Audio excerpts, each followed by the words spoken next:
Hello, this is Rory with the Love Chat, and today's topic is serial dating.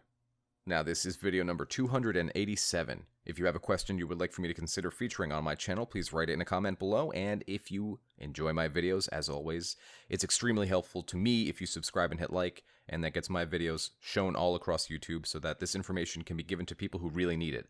And, of course, if you'd like to work with me in a coaching session, just visit my website, thelovechat.net/coaching. Now then, let's talk about serial dating. What's going on with serial dating? And for those of you who don't know, serial dating is basically when one person gets out of a relationship and immediately gets into another one. And that relationship ends and they get immediately into another one. And again, and again, and again. And it seems like this person can't be single. What's up with that? So basically, serial dating, serial monogamists, as you might hear, which is the same idea, comes from anxiety, comes from fear of being alone, comes from fear of not being good enough, not being able to handle the potential negative thoughts that come when we are alone. And this is something that you'll see quite often, typically in your, I don't want to specifically say this, but it's usually what I witness, so I'll just go out and say, what I have observed, not necessarily what is reality, is that people in their younger 20s, usually from maybe like 18 to 23, 24, tend to jump from relationship to relationship because in those days, you're likely in college and there's a couple of different dynamics happening. So first and foremost, being in a relationship is a form of status when you're in college or high school. If I have a girlfriend or a boyfriend or whatever, I'm seen as a bit more, I don't know, relevant, I suppose. A bit more like, oh, well, they have drama, and now I can talk about that drama. So that's one thing. It's status. It elevates you a little bit. The second of which is the anxiety. Because from 18 to 24, I mean, these days, everybody is sort of plagued by it. But typically, from 18 to 24, you're still figuring yourself out. And so the fallout of that is there's more anxiety. There's more things to be nervous about. There's more new experiences that you're likely to have from 18 to 24 than there is from 45 to 60. So you're still figuring yourself out. And what better way to boost yourself and give yourself more attention and validation and certainty than getting into a romantic relationship? See, the problem is that when that ends, it's sort of like a drug. You begin to go through the withdrawals. So now you have somebody who's just out of a breakup, and they can't be alone with those thoughts.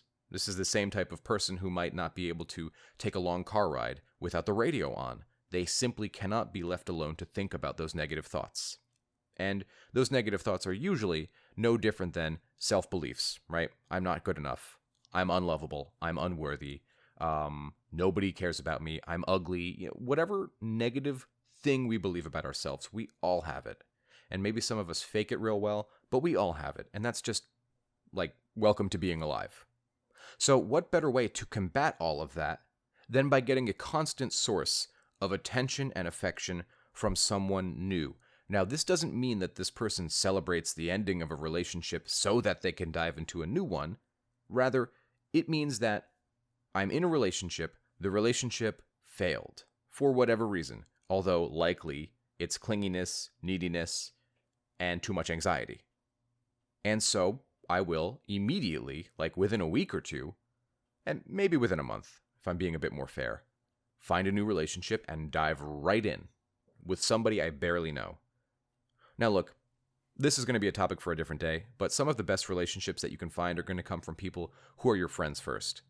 Why? Is because you have a well-established platform in interacting with this person. You generally, usually, I'm not going to say all the time, usually know that this is a good person and that this person, I know the ins and outs. I know what it looks like when they're mad. I know what it looks like when they're happy. And this is somebody who cares about me, even if they're not getting anything from me, like dates or sex or intimacy or, whatever it might be. But the problem with serial dating is that they'll usually pick anybody that they're attracted enough to. Sometimes it's friends, because sometimes friends are also orbiting, waiting in the wings, so to speak. But many of the times it's also Tinder dates or random people they met at the bar. And, I mentioned 18 to 23, 24. That is in no way saying it's exclusively 18 to 23 or 24. I see it with 40-year-olds, right? This is not a new thing, but the source of it is the same. It is stemming from anxiety. And the anxiety is stemming from self-worth. If I have low self-worth, I have higher anxiety. It's as simple as that. Because my brain will tend to go towards the negative. What will go wrong instead of what will go right. The glass is half empty instead of the glass is half full. And there's a million reasons that could be the case, right? That could be childhood trauma.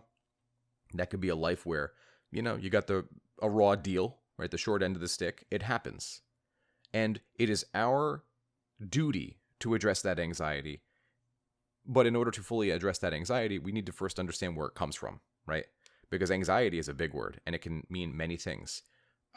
Me, for example, for the majority of my 20s, I was really quite overweight, right? Like 260, which is overweight. And there's no other way to put it. And it was always weird because I always had friends.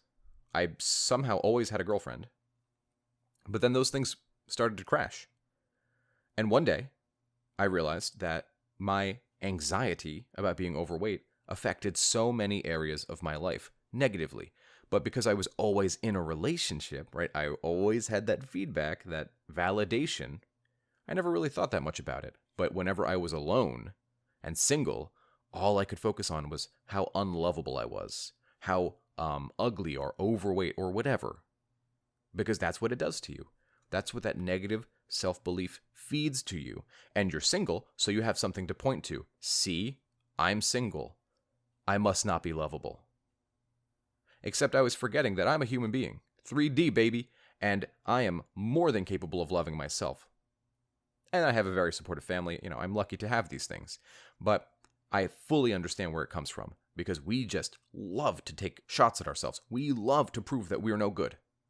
But we are good. In fact, we're great. In fact, we are nothing but potential. And we can bring that potential out. We can turn into whoever the hell we want to be. All we have to do is name it. We could solve whatever problem exists. All you have to do is name it. What is the problem? Where did the problem come from? Who's the professional that can help me fix my problem? This is no different than fixing a car. Sure, it might be a little more involved. It might be a bit more specific. It might not always be so clear. But it is doable. And you can do it. So for somebody who is a serial dater, wondering why they do this, why they continually jump from relationship to relationship, I highly encourage counseling. That's not necessarily a coaching issue. I do encourage counseling. If you would like a counselor, I have partnered with the company BetterHelp, and their job is to provide counseling for people who, need it. It is all online, and during COVID, which is the entire reason I partnered with them, because they're all professional counselors offered online across the entire world. So if you want that, go to BetterHelp, H-E-L-P, betterhelp.com/Rory, and if you use that code, you get 10% off. I am paid a small commission from that. But honestly, it doesn't have to be through BetterHelp. Just get a counselor. Work with that. Figure out, why is being alone with myself such a scary thing? Because you are worthy, and you deserve good things to happen. And I wish nothing but good things for you. So if you find that you or someone you know is going through something like this, the first step is self-awareness. And once we become self-aware, the second step is fixing it with the professionals who know how to address these things. So that's all I had for today. If you found this video helpful, I'd be overwhelmingly grateful if you'd subscribe and hit like. More videos are going to be coming out in February. In fact, we're going to go into overdrive in terms of the video production. And of course, if you want hundreds of never-before-seen Love Chat videos, go to my Patreon. They're all there. Patreon.com/thelovechat. And as always, I'll talk to you all next time.